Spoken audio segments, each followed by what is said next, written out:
I'm Alex. I'm James. And I'm Dan. We're the Ragamuffins, and we want to know what makes a perfect gig.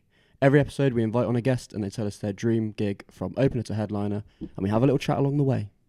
Today, we have Josh from Worst Wishes. You may also recognise him from vlogs, from various content. He is a musical genius, and we'll be probing the depths of that knowledge today, I believe. Brilliant. I look forward to it. But I guess to start with, Josh, what was the first gig you ever went to? Well, I know the first bit of live music I ever saw, and it was at the Newbury Showground when I was probably about 4 years old, and it was just some sort of band doing covers, and I reacted in the way that you'd kind of expect me to, in the sense that You were crowd killing and stage diving. Yeah, you know, classic. I even did the coffin surf as well. No, I cried because it was too loud.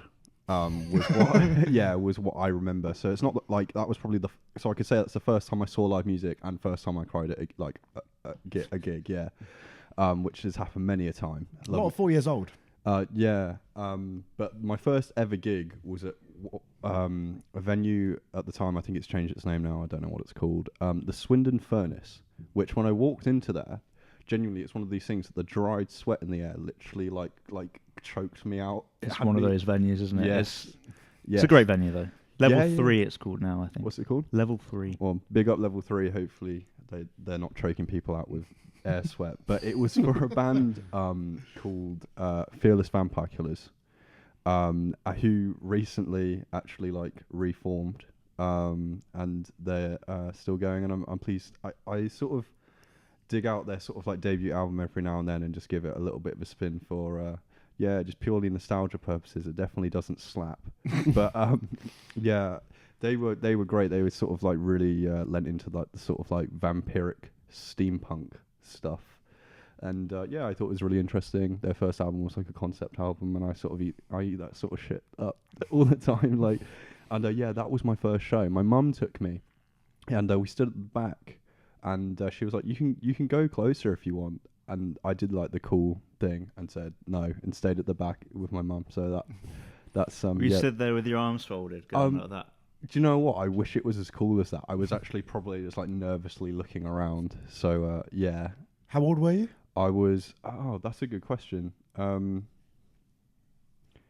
think I was like 14. I had some tickets for some other stuff before that, but I was too anxious to go. One of those was The Darkness, which was nice. That nearly could have been your first gig. Nearly was. And they were playing like Permission to Land in full and all that sort of thing. So yeah, it's a classic. Yeah. So, but that's the truth. Yeah. So let's get into Worst Wishes. How did you start Worst Wishes? Well, just for a bit of extra context as well, I started Worst Wishes with this gentleman to the right of me. Mr. Alex Blanco and I were in a metalcore band. And we, those songs are good, and hopefully one day they will maybe see the light of day. Who knows? But to be honest, we have different priorities now in the sense of Worst Wishes. It's our little baby.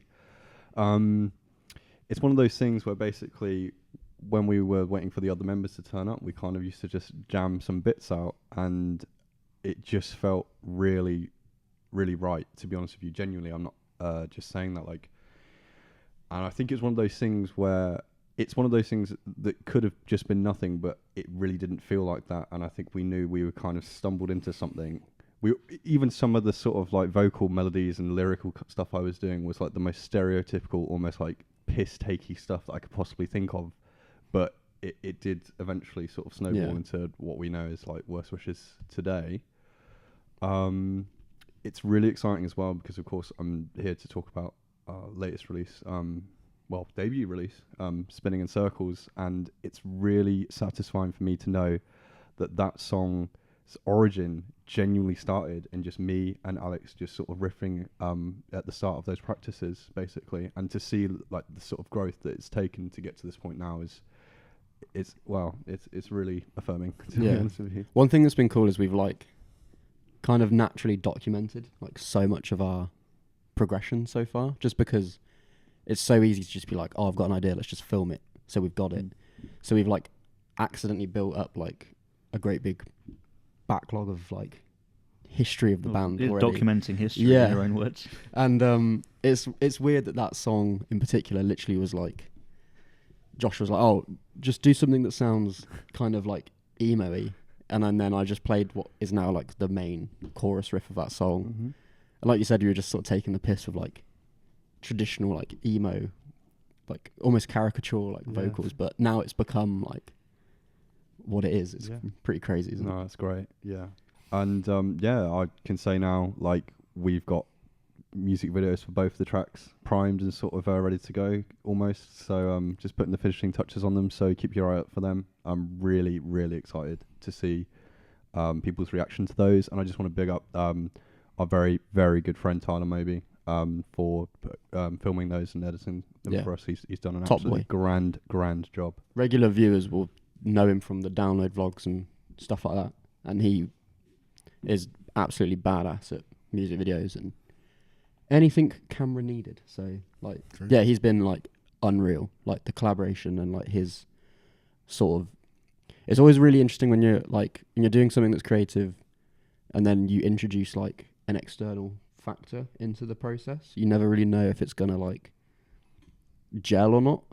And like we've been really lucky. Like I'm sure we'll talk a bit later on about recording, but anytime that we've extended like what we're doing to like people outside of the four of us, it's always worked like so smoothly. And Tyler like kind of got it, like what we were going for, like so seamlessly. So it's just been super easy to like realize the vision, I Yeah. suppose. Yeah. That sounds wanky. But No, you're good. No, you bang on. After you like said you started it as like almost a joke while you were waiting for the other band members, and then you got like you realise the vision. Oh, no. What a wank. All of a sudden, switch. No, I think that's like the thing about this is that everything has been really like natural. Like it's always been like, oh well, this just sounds good, so let's just do it. Or like we like how this sounds, so let's like explore it more. Everything we've done, even if it did start out, it wasn't even really like a. I just don't think we really knew that we'd probably be in like months to come, probably sitting here talking. Yeah. I think it was like almost like, yeah, it was like throwaway ideas for at the start of a different band's practice. So Yeah. it's now it's weird that that's like It's grown into this whole different become entity. become like the thing that we're doing. So it's awesome. So we'll come back to some of the worst wishes stuff in a little bit. Mm-hmm.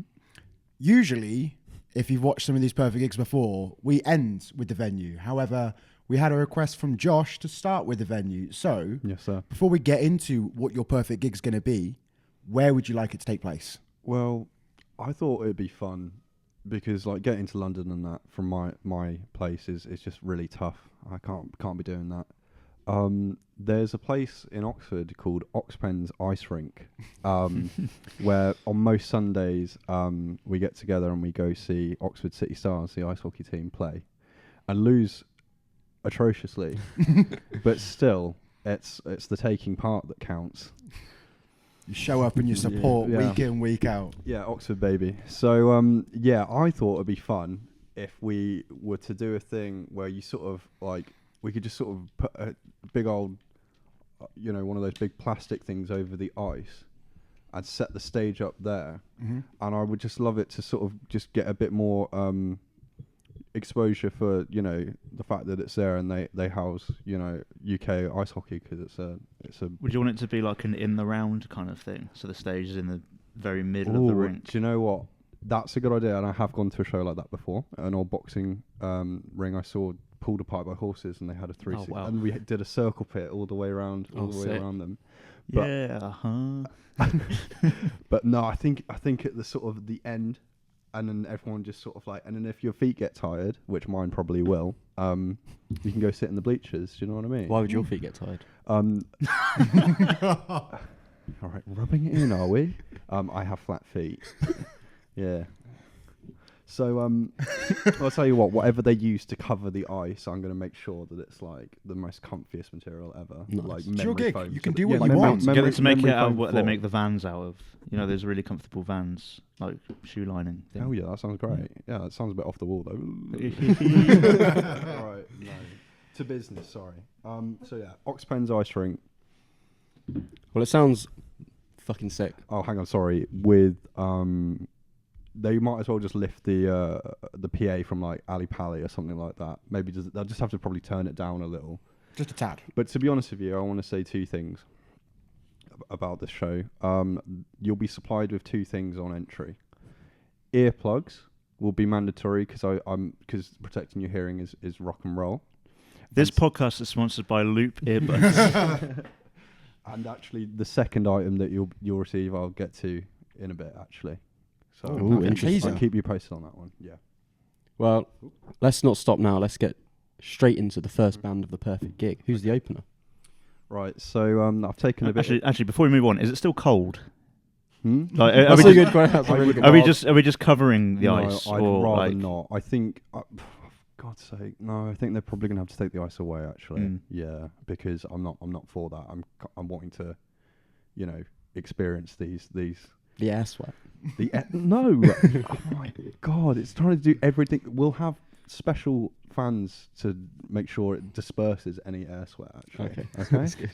That's also a thing at the show. Okay. So I've taken some artistic license with the fact that it's 4 bands. So I've cheesed it, I'm afraid. So for the opener, I would like a collaborative set between 2 artists, and the artist being a band who, from my understanding, are currently not active. They're a band called Hop Along, as well as another American band called Voxtrot, which is spelled Voxtrot. To give context about what these 2 sound like, Voxtrot is a bit of like an American sort of Belle and Sebastian sort of situation. And then Hop Along is like this folk punk entity where Francis Quinlan's vocal delivery is this sort of raw and raspy, emotional delivery that I've never seen within any other sort of musician that I've ever kind of come across. It is truly a unique delivery that for some people I've tried to show before, they have gone, I can't get behind this.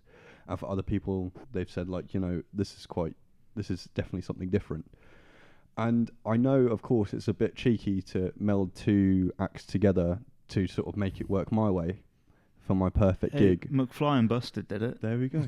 But the thing is, what I'm envisioning here is that I feel like within these 2 acts, they could definitely sort of like take it in turns to kind of like jump in on each other's songs, and I think it would actually work. That's what I was sonically. about to ask. Yes. This isn't like putting like, I don't know, Slipknot and like I don't know, the Police together for some reason. This is just like, I think this would actually work and be like a really, really special musical moment. For me, these songs as well from both bands mean so much. Like the start of something by Voxtrot, for example, the way it just kind of uplifts me and has just managed to give me this sense of hope, to be honest with you, and I will always be grateful to them for that. As well with Hop Along, I was blessed. They gave me a blessing in the sense that I had no fucking clue about this when Hop Along first was the inception of the band in about 2005. It actually started off as a solo project, and it was under the name of Hop Along Queen and Slice or something. Bit of a mouthful, okay? I didn't know about this. One day when I was going to get my Hop Along fix, I was like, what on earth is that? They just they'd released that album from 2005. I had no idea that it existed.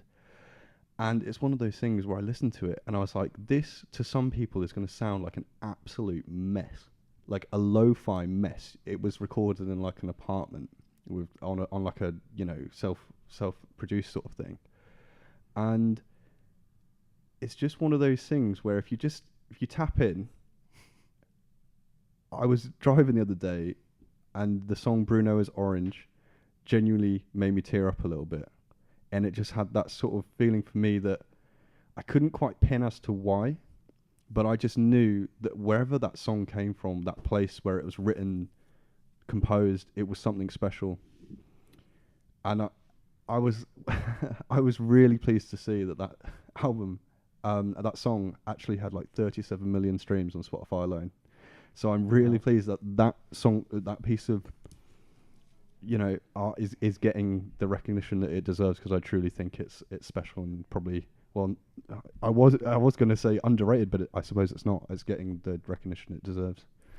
Yeah. So for both of those, you've got quite strong emotional attachment to. Do you remember when you kind of first discovered them?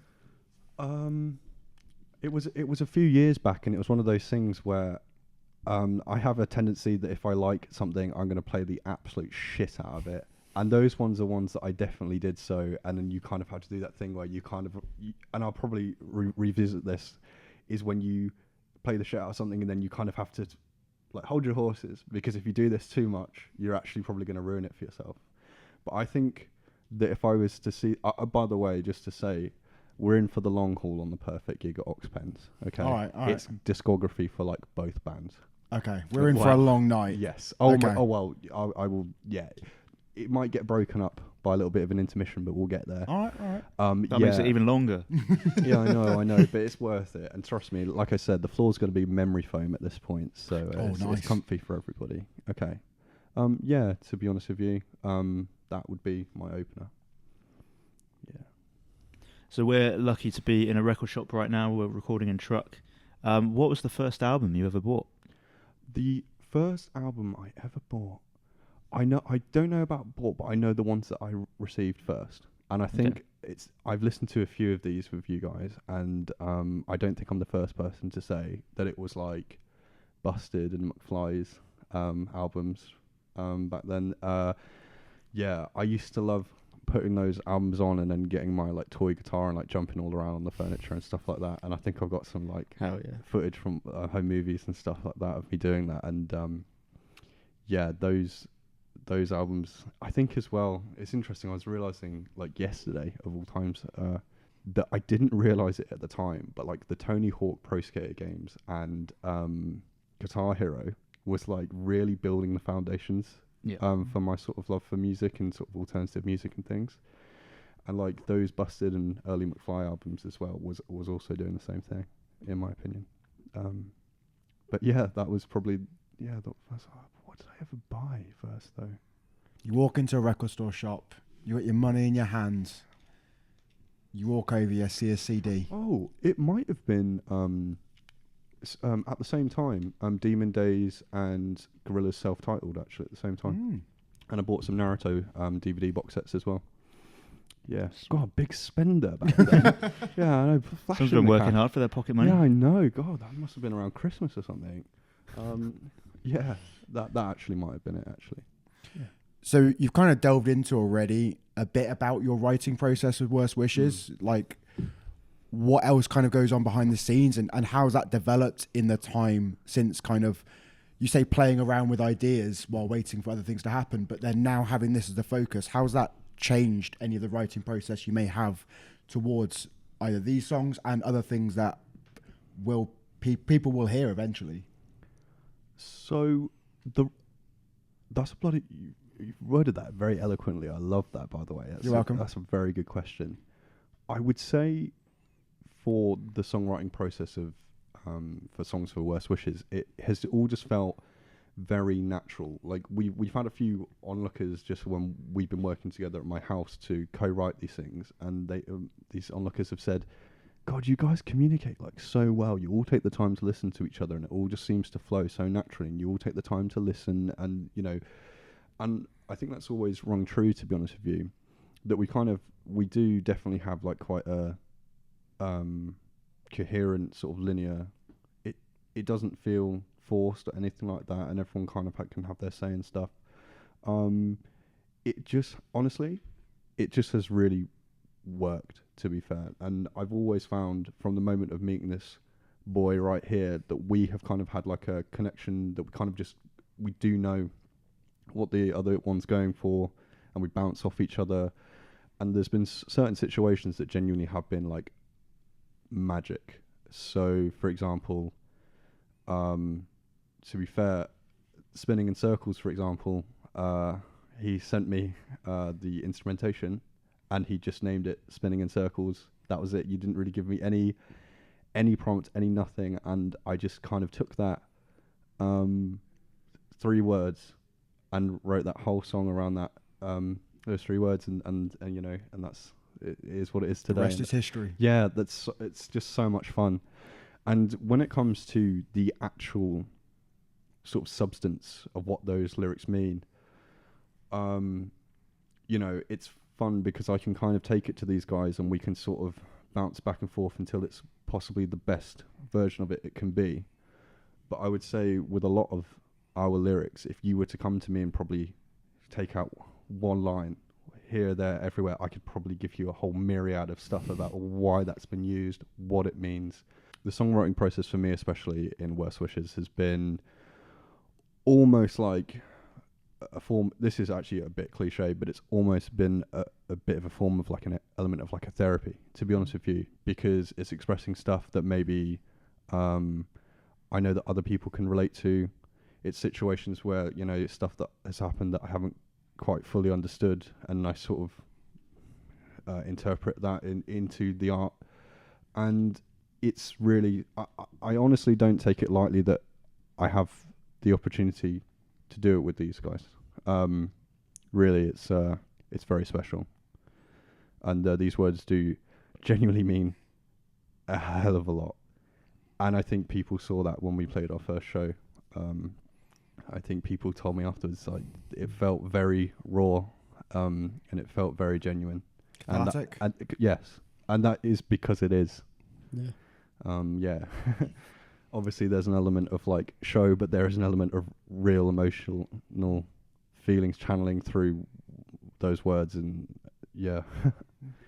I think there's a weird thing that happens as well where we like sort of subconsciously like write for each other. Like I'll start a song, or I'll go to Josh with like, oh, I've got an idea for a title and a rough concept, and then he'll go away and like flesh it out, and it will be exactly what I was feeling or trying to get across, but like without, if I wasn't able to write the lyrics myself, Josh was like able to mirror exactly what it was that I was like thinking. And I think we've done that with quite a few songs where it's like I've started something and gone, oh, I'm kind of like at a war with this, and then I give it to Josh and he's able to like take what the core like foundations are of the song and like apply it to what he's going through, and it becomes like joint therapy in a way. It's weird, isn't it? It's like just sort of works. Yeah. Everything we've done has been very like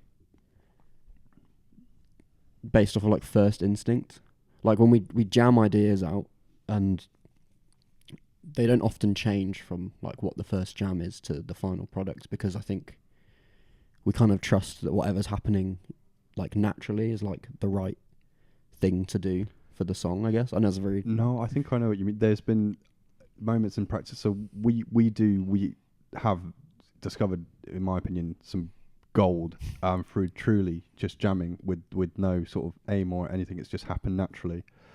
And yeah, to be able to sort of use whatever sort of is happening in my life or whatever, or anything that I'm witnessing at the time as a sort of a vessel of emotion for you know, the music is also, yeah, absolutely. Well, you mentioned your first gig, which we'll come back to in a minute. But firstly, let's go back to your perfect gig, Josh. Yes. Uh-huh. Who's the second band? So Technically third band, but you know. I'm doing it again. I'm really sorry. Collaborative set, discography. Okay. But by the way, to clarify the discography thing, are we getting both bands' discographies? Full Oh my discography. God. Yeah, the floor's a memory foam. We got time. All right. Fair I enough. may have to take a few naps in between Well, based on we'll how get- long this could be. We'll get to that. So yes, the two bands. One of them, I believe, is currently on hiatus or called it a day. I'm not quite sure. And then the other one is active and played in Southampton recently, and I missed it because I forgot. So it would be a collaborative set between Hail the Sun and Circa Survive. So both those bands sort of exist within sort of like the swancore, post-hardcore realm. And both the vocalists sing in quite a high register, which for some reason just, I don't know why, that sort of thing has always really scratched my brain in quite a significant way. And I genuinely think that Hail the Sun are one of the most underrated bands in the world. I really, really do. I think they are absolutely fucking incredible. And I don't quite understand that. Don't get me wrong, they have an audience, they have fans, they have a following, but I think it should be significantly larger.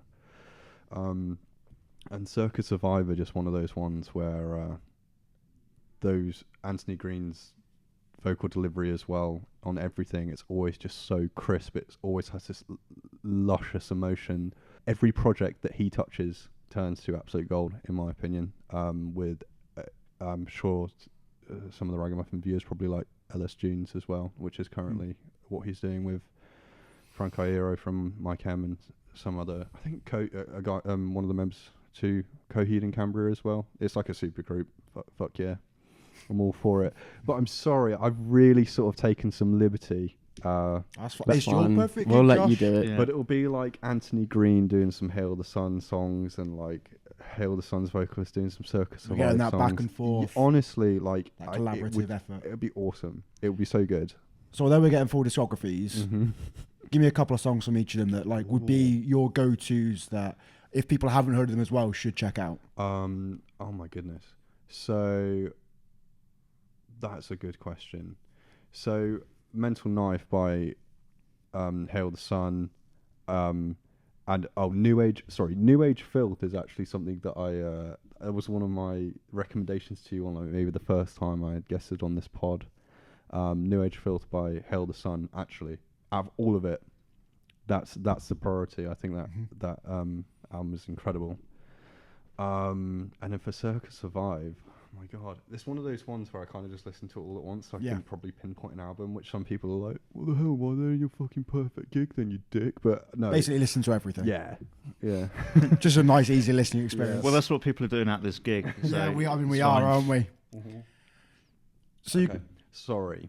go on. So now this gets to the moment where I say about the other item that was sort of given to everybody at the show. So we've got our earplugs. Yeah. So you've got those. That's great.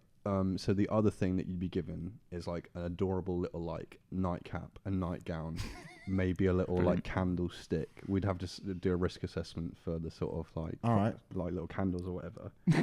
And everybody Don't want like, that memory foam going up in smoke. Yeah. Oh, no, God, no. of course not. And everyone just like puts Don't them melt on, the ice either. and I'm kind of thinking like there's this like adorable moment where there's almost like a conga line of people with like little nightgowns and not a night hat, little candles, just sort of like rubbing their eyes like this, like almost like a The conga. Sandman appears. Yeah, that's it. And like we all just like collectively have a very big nap between because this is long. We're in for the long haul. But then I kind of realised that I keep saying around people's houses and they keep going to me like, "Are you just going to sleep?" And I'm like, "Yeah." And they're like, "You're just raw dogging sleep." I'm like, "Yeah." And they're like, "Why?" Like, they're even listening to podcasts. They got to like watch a show. They got to do this thing. So I Or think white noise or something. Yeah, white noise, like pink noise, all of it. The only problem is like Oxpen's like we could all just be there, and there's just like a cacophony of like white noise and all sorts. So I don't know. Maybe it might be an optional thing. Maybe there's like dedicated rooms. It's like this is the white noise room, white noise room, the podcast room, This is the silent room. Yeah. And people We'd can be on in the podcast room. Yeah, we're doing a live podcast. putting everyone to Sending sleep. people to sleep. Yeah, so that happens for there's like a designated sleepy time. How long do you think is an A appropriate good time? 8 hours, right? So this is almost turned. So that's just the next day. basically, are we saying instead of a perfect gig, this is a perfect mini 2-day festival? You said it, not me. You sneaky fucker. That is no way to We'll speak to allow a it. guest. We'll let it happen. We'll You're let it not a guest, happen. you're my bandmate, so it's allowed. So you mentioned a little bit earlier on about your debut show. That was in August? September the 14th. September. God, he knows Well, he about this. remembers. Yeah, Straight fucking off hell. the dome. Yeah, September 14th. Worst day of my life. At the library in Oxford. Yes. Yes, the library pub. Yeah. Talk to us. Yeah, not actually in a library. Not a library. Okay, talk to us a little bit about just the lead up into that as a first gig for all you guys together, Okay. and emotions kind of going through it, the feeling afterwards of having that process completed Yes. for that first one done. So that show was really special. It was a great night, start to finish. It was like one of those days where I woke up and I was just so excited, like from the off.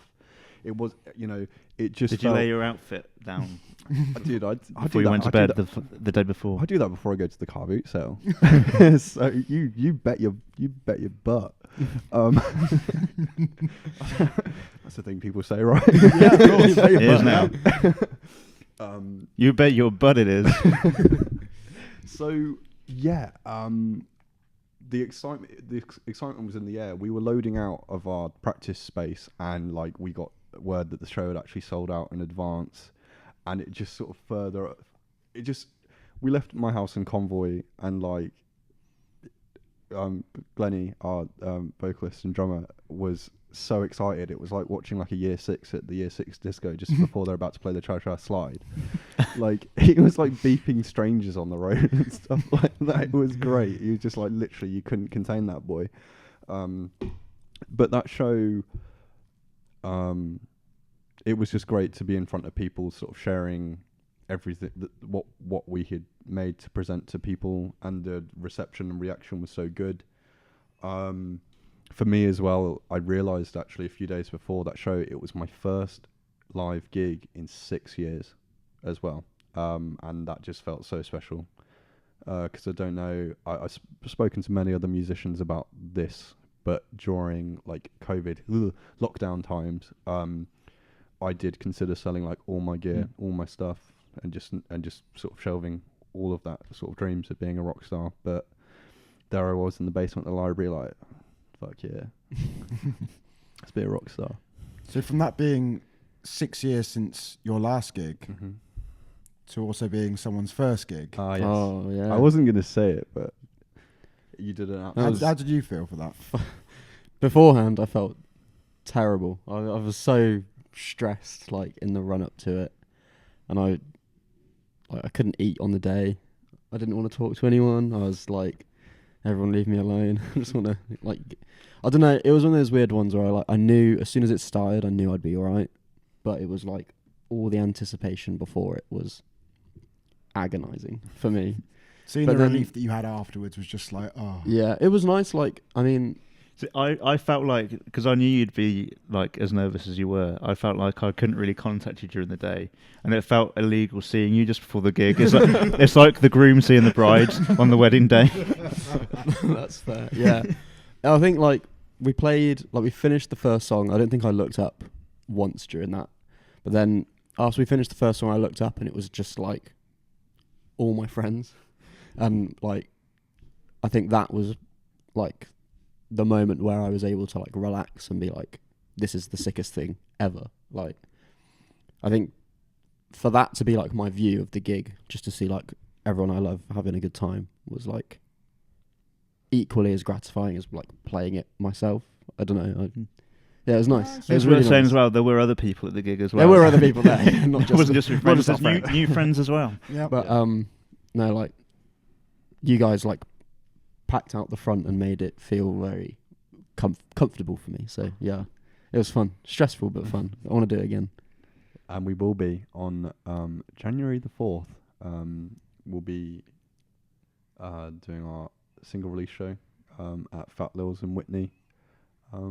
Yeah, really looking forward to that. Where can people get tickets? We got tickets. Yeah, but where can people get them? Sorry? Yeah, He's pranking you. you got tickets, but where can people get them? Oh, why are you there? There'll be a link in the description of wherever you're consuming this right now. Headline show. We're very excited, aren't we? Absolutely. Hometown, beautiful venue. Mm-hmm. Venue that we've got a lot of fond memories in. Yeah. Growing up, we used to go to a lot of Fat Lil's shows, so it's fun to Yeah. be playing there. No, absolutely. New songs you might be playing for the first time? Ah, good question. Yeah, we'll be debuting 2 new songs. Mm-hmm. Do you know what, actually, as well, that sort of reminds me, like, sort of, yeah, we sort of grew up going to shows in Fat Lil's and stuff, and it was also the place where I put on my first ever show, and then for it to sort of be the place as well where I'm sort of, for context as well, it's my old promotions company that is sort of coming back for this. I don't know if that will be a future thing, but I mean, we will do this one, see how I feel about it, but that also feels very special. Mm-hmm. And as well, when I was actually walking up here into Truck Store, which when I was young it was called Rapture, but we're at Truck Store now. It's special for me to be here for my first ever sort of like, time being interviewed about, our music. And it's a place where it's formative for me, I would say, in getting some albums that formed me and got me to this point as well. And I remember this one time where I was here after school and I was looking at Motley Crue Greatest Hits, and like, I can't remember what it's called, but album by Pig Destroyer. The duality of man. It really was like a ketchup catsup moment. I was. Do Motley Crue have any greatest hits? This guy. And I looked at it and I don't know. Spoiler: I picked Motley Crue. Lame. And the gentleman behind the counter went, "Should have picked Pig Destroyer." And I respect him for that because he was right. But but yeah, no, it's really nice to be here, and yeah, it's really interesting because I hadn't thought of that memory until literally like today when I was walking up these steps to start this with you guys. So it's so nice. Big up Truck Store, Oxford and Whitney. And online. Yeah. I think let's go straight to it. Your sub-headliner. Sub-headliner. Or sub-headliners Sub-headliners. at this No, point, don't potentially. Worry, don't worry. There's only so much that I can... Which is why he's doing it one more time. yeah. No, you'll be who's pleased to sub-headliner? know. We've had our naps. Mm-hmm. We've had our lovely 8 hours of sleep. Yeah. We're rested. We've woken up. We're well rested. We're ready for round 2. Any breakfast plans? Oh, yeah, that's a good option. To be honest, no, I'm on the intermittent fast at the minute. Oh, okay. But I mean, that's just me personally. So everyone else has to be on the fast. No, I'm as not well. a dictator, Dan. Well, was there food available at the venue? To be honest with you, actually, I've recently found that at the Oxpens Cafe they're actually doing alcohol again. So if anybody wants some beer, they can have that. Hair of the dog. Mm-hmm. Not me though, because I'll be too busy limbering up for this next act. And Who is it? I've also asked for them to take the barriers away too.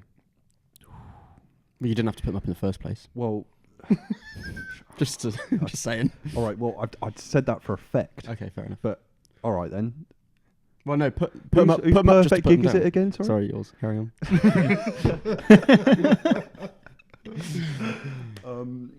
Yeah, so it's we're obviously a raw, emotionally charged emo punk band, so I think it'd be rude if I didn't say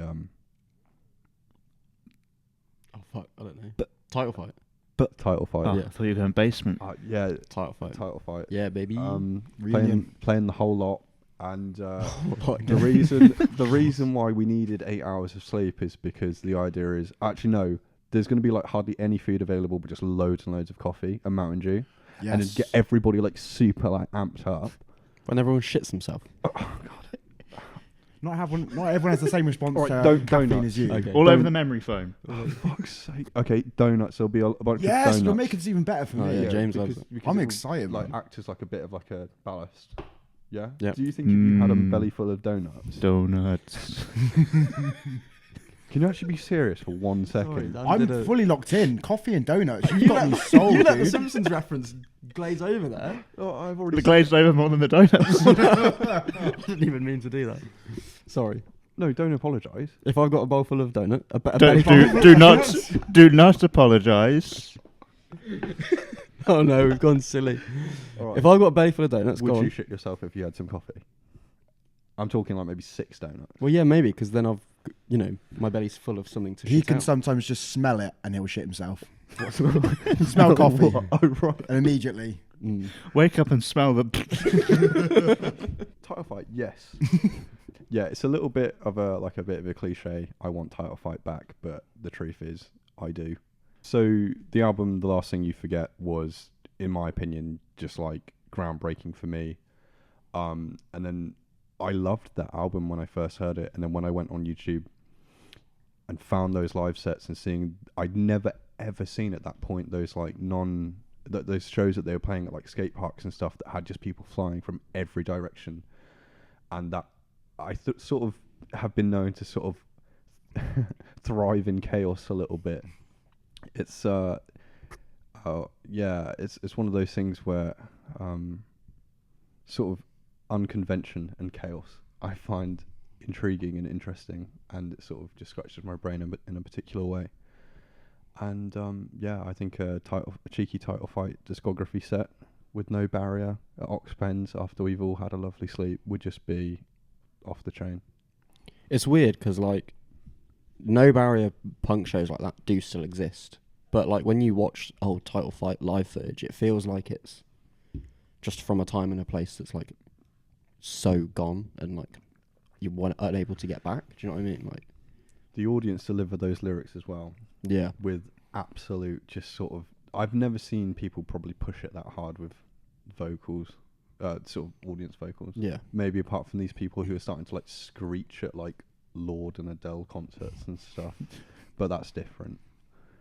Are we going complete chronologically as well with all of these kind of ones? Or Yeah, I'd say it's sort of like a progression of yeah. their sound. Yeah, and I thought Hyperview was. I didn't get it at first, and then over the years it's really grown on me. Yeah, so I'd have them finish with that. Nice. While we're all probably nursing our like black eyes and like bleeding lips and stuff from getting kicked in the head. But yeah, that would be my sub-headliner Okay. at Oxpens. I might keep my nightcap and gown on for the title fight set. Oh, sick. I think that'd be fun. Yeah, dude, I think you'd rock. You do give a bit of a wee willy winky vibe. Oh, thanks, man. I've been working on it. Just all that running through the town I've been doing. So we obviously had the first show down. We've got the second show coming up. Mm-hmm. We've got the Spinning Circles singles coming out. Mm-hmm. What else can you tell us about the future of Worst Wishes? What can people look out for in 2025? And without giving too many things away, why should people listen to you? So, probably around the time that this comes out, we'll probably be in the studio again. It was Ranch Studios in Southampton that we recorded with Matt Jank and Neil Kennedy, who that was an experience in itself where we went to a place that, for me at least as well, and yourself, had albums recorded there that genuinely I grew up listening to and shaped my sort of musical journey. And so to be there and like carve our fucking band name into the brickwork of the studio like everyone else, like honestly felt super special. And genuinely it was, we have this selfie that we'll probably share online one day of the four of us in front of the studio sign that you couldn't wipe the smiles off our faces. It was like possibly the most natural smile that has probably ever been captured by like myself, for myself at least, in years, because we were just so happy with the whole process. I think we were happy with ourselves. We were happy with the product. We were happy with the studio and the engineers and stuff. You're going back in December? Yeah, we're going back. We'll be going back in December to record 2 more songs, and those 2 songs, in my opinion, are sort of pinnacle Worst Wishes. And if you like what we've done with Spinning in Circles and Braveface, then please watch this space, because we've got more. With recording in that studio and seeing all those albums there of artists you've listened to and that you say have been formative, what was that like in terms of inspiration, in terms of like writing new music, or kind of just being in that scenario that maybe you didn't think you would necessarily be in at a certain point, to be surrounded by that? How has that changed anything with the process and the motivation in a different way going forwards? Well, I think it's one of these things where we just know that we're in the right hands. The people that we're working with and the space that we're using, they definitely know the sound that we're going for. And I'll tell you this, James, it's like one of those things where we hadn't even finished the process there, and we just knew that this was sort of, we knew it was right, and it probably never really. Sometimes you do these things, and you're like, oh, maybe this is, but this was just bang on, exactly what we were looking for, to the point where, we were itching to go back, and I think it will be that way probably for the absolute foreseeable future of the future of Worst Wishes, I reckon. Yeah.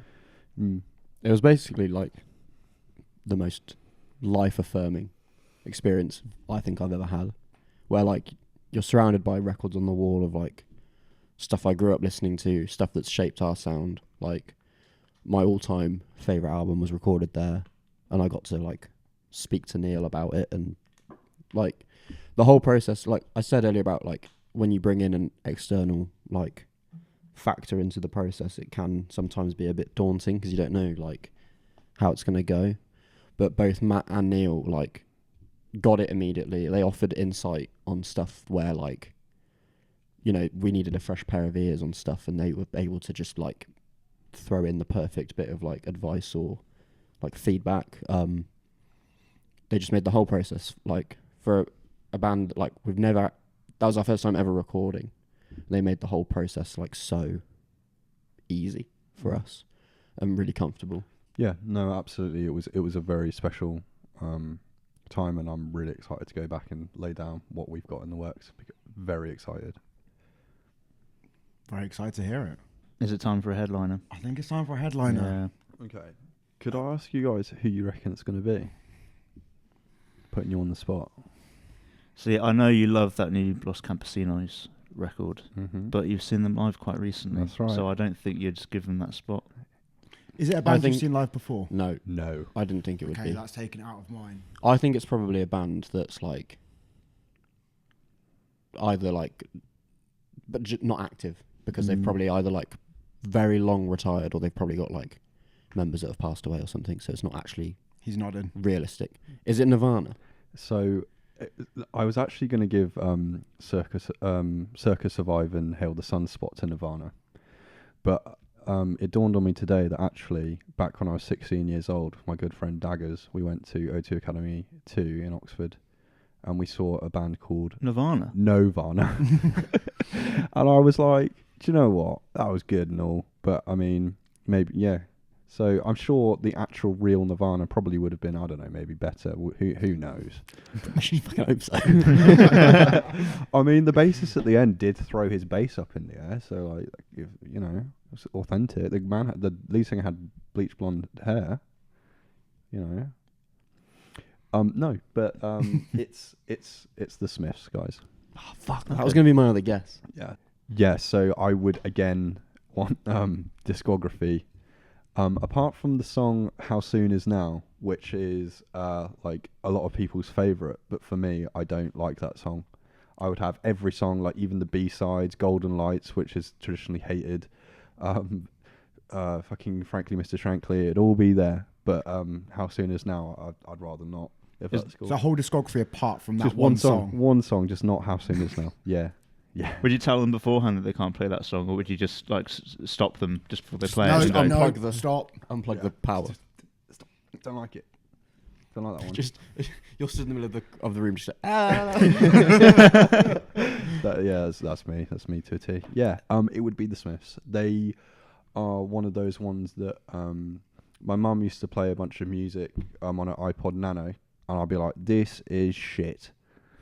No disrespect, Mum. Love you, but there was some absolute crap in there, and you've got to admit that. But then one day, out of that iPod Nano came like "Heaven Knows I'm Miserable Now" and "This Charming Man," and it was just one of those moments where I was like, "What's that?" And she was like, "Well, there's this band in the '80s," and I was like, "Do go on." And yeah, from there, literally. Yeah, I just resonate. Just the vocal delivery, the jangly guitars, and just all of it. It's just, I don't know. I love it. It's really special. Is to the me. barrier back up at this point, or have we got a no barrier Smith show? Do you know what? I think no, because the thing is, it would be fun to do the traditional jump on stage, and like there was this whole thing where they used to like try and like give Morrissey a hug, and it'd all be like a little bit of like a tussle. And apparently, I've heard that at the like Smiths cover band shows, people do that because I think they want a taste as well. And I'm not. Please don't get me wrong. I'm not for going up and grabbing singers, but at the same time, like I think it might be a rite of passage, or at least. What would tribute band Morrissey be called? Would it just be like Leicester? I don't know, it might be like Larry, but It's just Dave. No, okay. At least I'm not for grabbing singers. It's 2024. Maybe I'll just nick the flowers out of his back pocket. I used to do that. I do that as a little bit of a jive. A little bit of a jive. I do that as a little bit. Say the flowers and just. I'll do that as a little bit of a cheeky joke, just sort of a little bit of a razz, So that's your perfect gig. Yes. Give us one final rundown from start to finish of your dream lineup. Collaborative set between Hopalong and Voxtrot. Collaborative set between Circus of Vibe and Hail the Sun. Title Fight and the Smiths. And this is taking place at? Oxpens, Fuck. Ice Rink. And then as we're leaving... Oh. No, I feel there's something. I was going to say, like, there's that band called Glitches who do those, like, who do those, like, ad hoc sets in the car park when you're leaving. And there's, like, this absolutely brilliant indie rock band called Childcare, who I think their album, Wabi Sabi, is probably one of my favourite albums. Are those two bands playing in the car park and doing their entire discography? Glitches ain't there, I'm afraid. Ah. This is Childcare reforming and doing their album Wabi Sabi in the car park as I'm leaving. And I'm like, oh, like that. That's what's going to happen. I'm going to be like, God, the Smiths were pretty good. And Childcare? Like, that's how it's going to go. And, yeah, the thing is with them, I had tickets to their last show and I had COVID. So I wasn't able to go. So they're going to do a car park set for me instead. Reform. Just for you. Nice. Yeah, just for me. But no, they were really, really interesting.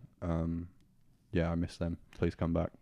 Are there any parts throughout Your Perfect Gig where you want to go on stage and join whatever artists are on there and play a certain song? Oh, mate, that's such a good question. I think, oh my God, maybe like for Title Fight, like maybe Shed, and then for the Smiths probably like Big Mouth Strikes Again. I'd probably jump on for a vocal feature with that.